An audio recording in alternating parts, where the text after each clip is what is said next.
मनसुख हिरण यांची जी हत्या झाली त्याबद्दलचा त्यांच्या पत्नीचा जबाब हा मी वाचून दाखवला। याच्यामध्ये अत्यंत धक्कादायक गोष्टी बाहेर आल्या आहेत। मनसुख हिरण यांची जी गाडी स्फोटकं ठेवून घटनेकरता वापरण्यात आली होती ती गाडी नोव्हेंबरपासनं 5 फेब्रुवारीपर्यंत सचिन वाझे वापरत होते असं स्पष्टपणे त्यांच्या पत्नीने सांगितलं। एवढंच नाही तर त्यांचा तपास हा केवळ सचिन वाझे यांनी केला आणि 3 दिवस रोज ते सचिन वाझेसोबत सकाळी जायचे आणि रात्री यायचे हे देखील पत्नीने सांगितलं। माध्यमांनी मनसुख हिरण यांचं जे मुख्यमंत्री आणि गृहमंत्र्यांना मला पोलीस त्रास देत आहेत असं पत्र त्या ठिकाणी सगळ्यांच्या नजरेस आणून दिलं। त्यांच्या पत्नीने सांगितलं ते पत्र देखील स्वतः सचिन वाझे यांनी त्यांना वकिलाकडे नेऊन ते पत्र पाठवायला लावलं। आणि एवढंच नाही तर त्यांनी अतिशय स्पष्टपणे सचिन वाझे यांनी माझ्या पतीला तुम्ही 2-3 दिवस अटक होऊन जा मग मी तुम्हाला बाहेर काढतो असं देखील सांगितल्याचं सांगितलं आहे। आणि माझ्या पतीचा खून हा सचिन वाझे यांनी केला अशा प्रकारचं देखील त्या बयानात आलेलं आहे। यामध्ये जे शेवटचं टावर लोकेशन मनसुख हिरण यांचं दिसतंय ते ज्यांच्या प्रॉपर्टीवर दिसतंय ते गावडे हे 2017च्या एका खंडणीच्या प्रकरणामध्ये गावडे आणि हे जे काही सचिन वाझे आहेत यांना एकत्रित आरोपी बनवण्यात आलं होतं आणि या दोघांनी त्याच्यामध्ये अँटिसिपेटरी बेल घेतलेली आहे। म्हणजे गावडे आणि वाझे हे एकत्रित होते याचा हा भक्कम पुरावा आहे। मनसुख हिरण गावड्यांच्या प्रॉपर्टीवर जातात जी कुठल्या वसईच्या भागामध्ये आहे आणि त्यानंतर रेती बंदरला त्यांचा मृतदेह मिळतो। सरळ सरळ अर्थ असा आहे की या ठिकाणी त्यांची हत्या झाली आहे।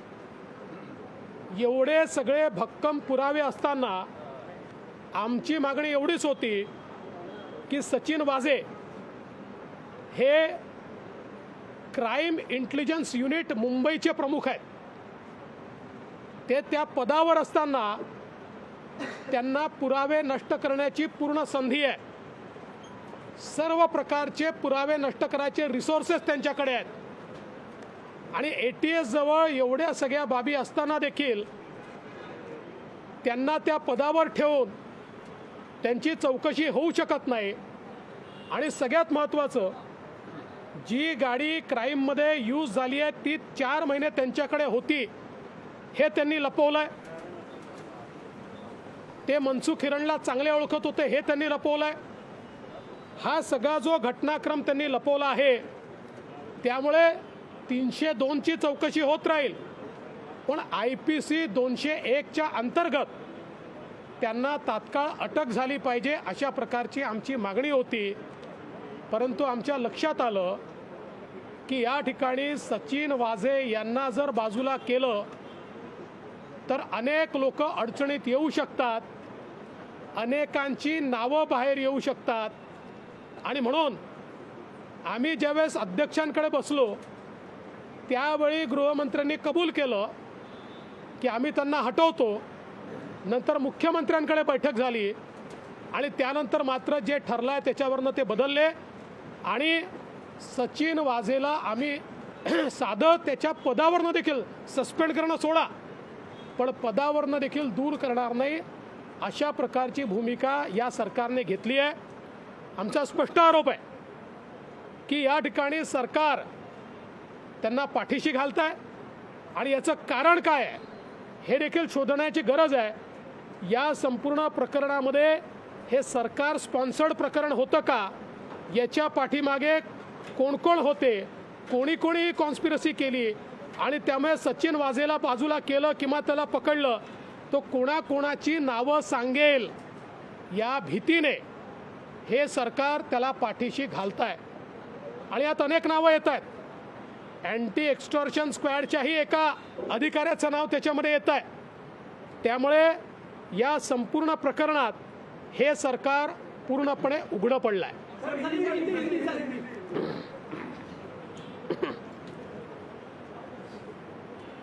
आज सभागृह में हमने ये मांग की थी कि जो मनसुख हिरण जिनकी हत्या हुई है, उनकी पत्नी का बयान मैंने पढ़कर दिखाया, जिसमें उनकी पत्नी ने साफ तौर पर कहा है कि ये जो डिटोनेटर वाली स्कॉर्पियो थी, ये स्कॉर्पियो क्राइम के सचिन वजे एपीआई इन्होंने नवंबर से लेकर तो 5 फरवरी 2021 तक वो उनके पास थी.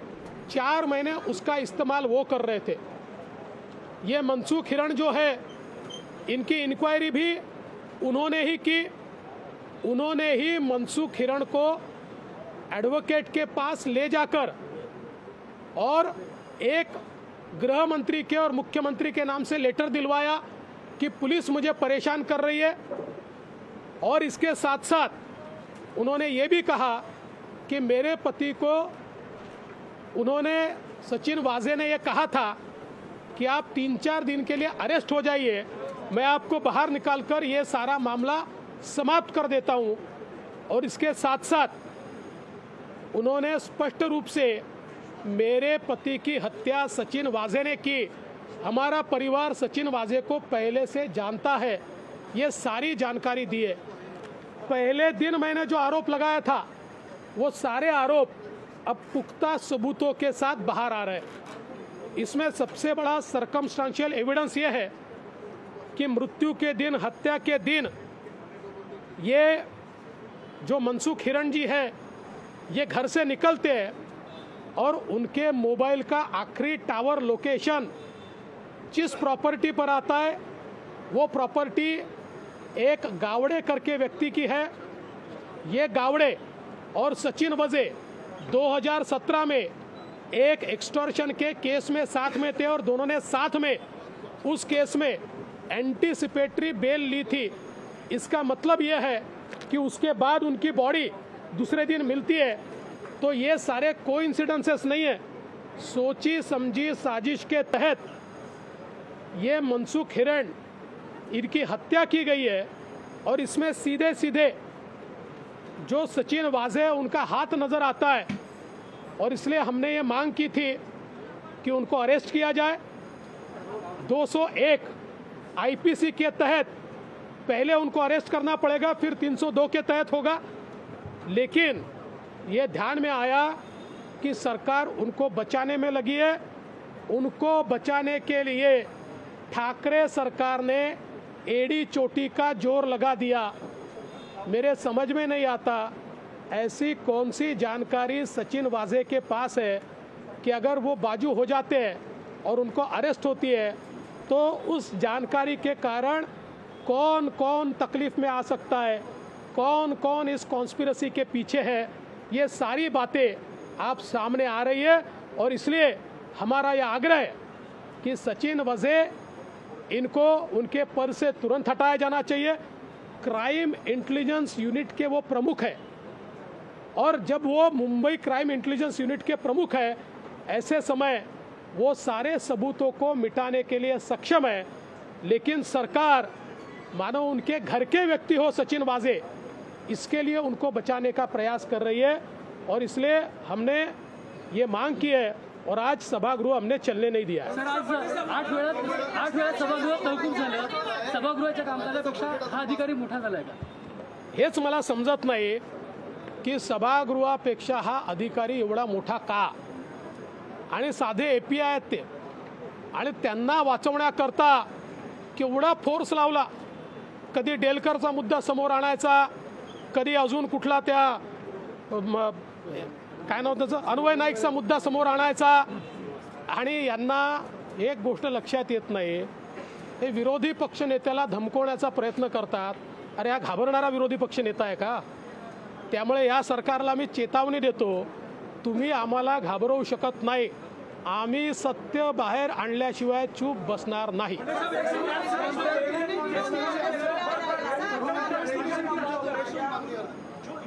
की बात करें तो इनोवा गाड़ी की बात हो रही थी जिसका सीसीटीवी फुटेज भी कहीं ना कहीं मुंबई पुलिस ने रिकवर किया था. वो इनोवा गाड़ी ऑल ऑफ अ सडन थाने में लाश पाई जाती है, उसके बाद वो मिलती ही नहीं है, तो उसका क्या है? देखिए, मेरी जानकारी के अनुसार ये इनोवा गाड़ी मुंबई में ही है और इसकी जानकारी जल्दी ही मैं प्राप्त करने वाला हूँ. और अगर वो प्राप्त हो गई तो आपके सामने भी वो जानकारी लाऊंगा. ज्या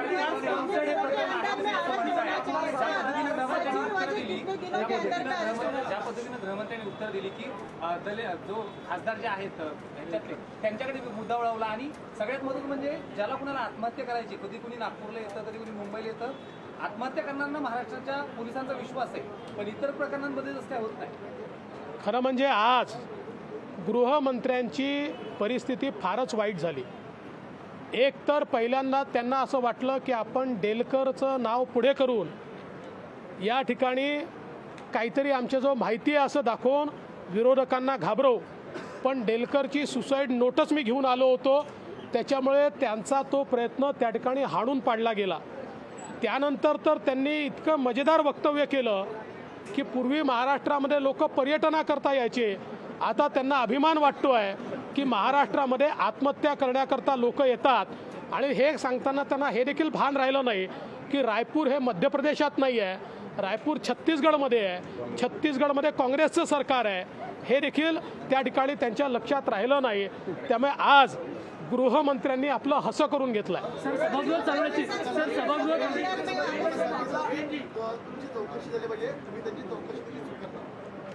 मी त्यांना खुलं आव्हान दिलं आहे. अन्वय नाईक प्रकरणामध्ये सर्वोच्च न्यायालयाचा निर्णय आल्यानंतर अक्षरशः मुंबई पोलिसांचं थोबाड काळं झालं आहे. ज्या इन्व्हेस्टिगेशन केलं त्यांच्यावर सर्वोच्च न्यायालयाने जे ताशेरे ओढले आहेत ते मला असं वाटतं गृहमंत्री विसरले. आणि मुंबई पोलिसांपेक्षाही गृहमंत्री ज्यांनी हे इन्व्हेस्टिगेशन त्या ठिकाणी पुढे नेण्याचा प्रयत्न केला त्यांना तो करारा जबाब आहे. पण मी तरी देखील त्यांना खुलं आव्हान दिलं आहे की अन्वय नाईक प्रकरणामध्ये त्यांनी जरूर माझी चौकशी करावी, पण सोबत अन्वय नाईक यांच्या जमिनी कोणी कोणी विकत घेतल्या याचीही चौकशी त्यांनी करावी. हा माझा त्यांना आव्हान आहे, खुलं आव्हान आहे. सभागृह चालवणं हे सरकारचं काम आहे. 8 वेळा सभागृह तहकूब झाला पण मुख्यमंत्री आले नाहीत, त्यांनी मंत्र्यांना देखील तुमच्या आज खरं म्हणजे ही अत्यंत आश्चर्याची गोष्ट आहे.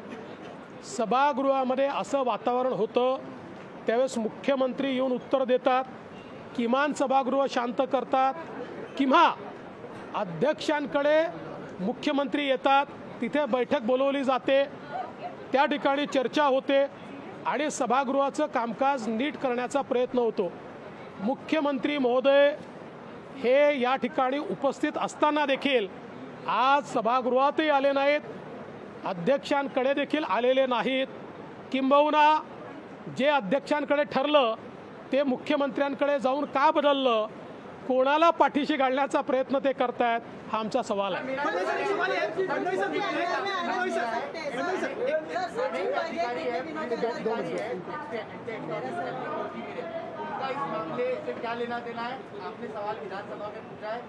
नहीं, मैंने तो सवाल पूछा है, मैंने जवाब थोड़ी दिया है. मैंने तो सवाल पूछा है कि कोथमीरे का इस मामले से कोई संबंध है क्या, क्या उनका भी इससे कोई जुड़ाव है क्या, ये मैंने सवाल यहाँ पर पूछा है. माना जा रहा है मुंबई का, कोथमीरे को मुंबई का बॉस माना जा रहा है. ये नया प्रकरण अभी सामने आ रहा है कोथमीरे का नाम, तो ये कितने दिनों के अंदर में सचिन वजह भी अरेस्ट हो सकते हैं? नहीं, ये सचिन वजह या कोथमीरे ये गृह मंत्री के बॉस होंगे, मुंबई के वगैरह बॉस नहीं है. सर, एक नए तथ्यों का खुलासा आज आपने किया है मामले की ऑलरेडी जांच हो रही है और जिस दिन पहले दिन आपने कहा था कि आइसोलेशन में इसकी जांच नहीं हो सकती, हिरेन का मामला और एक्सप्लोजिव्स का मामला दोनों साथ में जुड़े हैं। तो क्या एनआईए को इन नए तथ्यों के तहत फिर से तलाश या फिर ये मुद्दे को आप रिक्वेस्ट करेंगे सेंटर को कि इस मुद्दे को लेकर तलाश की जाए? को जोड़ती है, मेरा सवाल है कि क्या आपको लगता है कि प्राइमा फेसी जो मुंबई पुलिस का इन्वेस्टिगेशन हुआ था उतना अच्छे और ठीक तरीके से नहीं हुआ था दोनों केस में? देखिए, अब तो ये सारी चीज़ें स्पष्ट है। जिस प्रकार का इन्वेस्टिगेशन हो रहा था, और इसमें सबसे देखिए मज़े की बात तो ये है कि 6 दिन पहले तक इसके इन्वेस्टिगेशन ऑफिसर ही खुद सचिन वाजे थे। मतलब जिनके ऊपर शक की पूरी सुई है वही अगर इन्वेस्टिगेटिंग ऑफिसर होंगे, हिंदी में कहते हैं सैया भय कोतवाल तो डर काहे का, इस प्रकार की अवस्था इस सारे मामले में थी। मेरा सीधा मामला ये मानना यह है, एनआईए और एटीएस दोनों सक्षम है, दोनों के पास इन्वेस्टिगेटिंग अथॉरिटी है। इन्वेस्टिगेशन ठीक से होगा तो हमको कोई तकलीफ नहीं है। जहां इन्वेस्टिगेशन नहीं हो रहा ऐसा लगेगा, हम इस मामले को उठाते रहेंगे।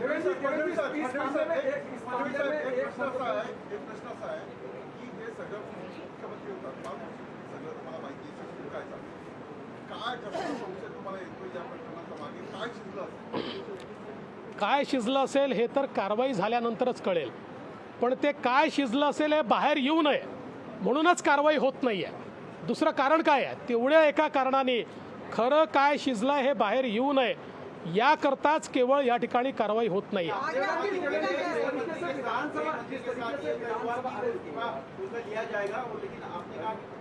जिस तरीके से आज विधानसभा चल रही थी बजट पर, लेकिन आज पूरे दिन भर सचिन बजट को लेकर विधानसभा में हंगामा होता रहा और सरकार ने जानबूझ के दो मुद्दे डाइवर्ट किए। क्या देखिए, सरकार ने सचिन वजे एपीआई इनको बचाने के लिए इस मुद्दे को डाइवर्ट करने की कोशिश की। पहले डेलकर का मुद्दा उन्होंने लाया और मानो उनके पास कोई बहुत महत्वपूर्ण जानकारी है बताने की कोशिश की, लेकिन मैंने उनकी सुसाइड नोट ही दिखाई तो उसके बाद सरकार को चुप बैठना पड़ा। उसके बाद उन्होंने तो बहुत मज़ेदार बात कही। उन्होंने कहा कोई और व्यक्ति आकर महाराष्ट्र में सुसाइड करता है, और हमारे गृह मंत्री जी बड़े अभिमान के साथ ये कह रहे थे कि अब महाराष्ट्र में कितना लोगों का विश्वास है कि लोग बाहर से महाराष्ट्र में आके सुसाइड करने लगे। इससे पहले तो महाराष्ट्र को पर्यटन के लिए जाना जाता था। एक नई पहचान हमारे गृह मंत्री जी ने महाराष्ट्र को दी कि जिसको आत्महत्या करनी है वो महाराष्ट्र में आए और यहाँ पर आत्महत्या करे। और इसलिए मुझे लगता है कि ये वाजे को बचाने के चक्कर में सच में जिस प्रकार के गृह मंत्री जी ने जवाब दिए, मुझे ऐसा लगता है कि आज उनकी हंसी हुई है। के बाद जो बैठक हुई, आपने कहा कि गृह मंत्री ने मान लिया था आपकी मांग को, लेकिन अचानक क्या हो गया सदन में? देखिए, स्पीकर साहब के यहाँ जो मीटिंग हुई जिसमें अजीत दादा भी थे, गृह मंत्री जी भी थे, संसदीय कार्य मंत्री भी थे, वहाँ पर उन्होंने इस बात को माना था कि उसको हटाकर ही हम इस प्रकार की इंक्वायरी करेंगे। बाद में वो मुख्यमंत्री जी के पास गए और बदल गए। अब इसका क्या कारण है, कौन सा दबाव है, ये मैं नहीं जानता। सर, हिरण यांची साक्षी फार महत्त्वाची होती। आता विमला हिरण यांच्या जबाबामध्ये देखील त्यांनी थेट वझेंचं नाव घेतलेलं आहे। मला असं वाटतं की त्यांना देखील सुरक्षा दिली पाहिजे त्यांच्या जीवन। मला असं वाटतं हिरण परिवाराला सुरक्षा दिली पाहिजे, कारण माझी जी माहिती आहे त्या माहितीप्रमाणे सचिन वाजे यांनी 2 वेळा कालपासून आजपर्यंत हिरण कुटुंबाशी संपर्क साधण्याचा प्रयत्न केला आहे। त्यांना त्यामुळे भीती वाटते, त्यामुळे हिरण कुटुंबाला त्या ठिकाणी संरक्षण दिलं गेलं पाहिजे।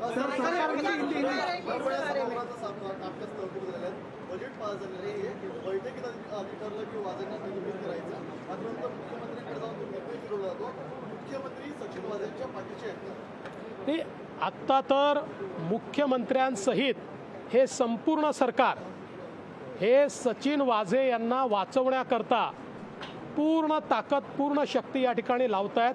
म्हणूनच आमचा सवाल आहे की एपीआय सचिन वाजे ज्यांच्या विरुद्ध एवढे पुरावे आहेत त्यांना वाचवण्याकरता अख्खं सरकार हे का उभा आहे हा आमचा सवाल आहे. उद्या देखील हा मुद्दा लावून देणार. उद्या क्या देखील हा सचिन मुद्दा वाजे लावून की देणार. तरफ से संपर्क किया ऐसा- गया परिवार से वो जरा उद्या हा मुद्दा लावून देणार. देखिए, मेरी जो जानकारी है उस जानकारी के अनुसार कल से लेकर आज तक 2 बार सचिन वाजे इन्होंने परिवार से संपर्क करने के लिए कॉल किया, परिवार ने उनको रिस्पांस नहीं दिया, ऐसी जानकारी मेरे पास आई है. सर उद्या देखील हा मुद्दा लावून देणार. हा मुद्दा आमचा निश्चितपणे आक्रमकतेने राहील. उद्या सभागृहात आल्यानंतर आम्ही या संदर्भातला निर्णय करू, कारण बजेट देखील आहे, मागण्या देखील आहे, सरकारला पळून जायची घाई देखील लागलेली आहे. सरकारला तर चर्चा नकोच आहे, चर्चेत सरकार उत्तर देऊ शकत नाही. त्यामुळे उद्या आम्ही बसून सगळ्या परिस्थितीचा विचार करून त्यानंतर आमची भूमिका ठरवू. सर एक सवाल आपसे है कि अगर सरकार अगले 2 दिन में जैसे आपकी मांग है उनमें सस्पेंड नहीं करते सचिन वाजे को, तो क्या आपके पास कोर्ट में जाने का पर्याय खुला है? आप वकील भी आप बता सकते हैं. देखिए, हम कोर्ट में जाने वाले लोग नहीं, हम रास्ते पर लड़ने वाले लोग हैं. और मुझे ऐसा लगता है कि अगर ये सरकार कार्रवाई नहीं करेगी तो हमारे देश के कोर्ट उसका कॉग्निजेंस लेंगे. जिनको कोर्ट जाना है वो कोर्ट भी जाएंगे. हम तो रास्ते की लड़ाई लड़ने वाले लोग हैं, हम रास्ते पर लड़ेंगे. सर ढेकर प्रकरणात सरकारने दावा केला होता की काही नावं आहेत, अशी काही नावं आहेत. तुम्ही म्हणाल की नोट आहे माझ्याकडे. मी त्या संदर्भात ती जी नोट आहे ती नोटच त्या ठिकाणी दाखवली आणि कुठलीही नावं त्याच्यामध्ये नाहीत आणि गृहमंत्री देखील सांगू शकले नाहीत, कारण त्यात तशी नावच नाही.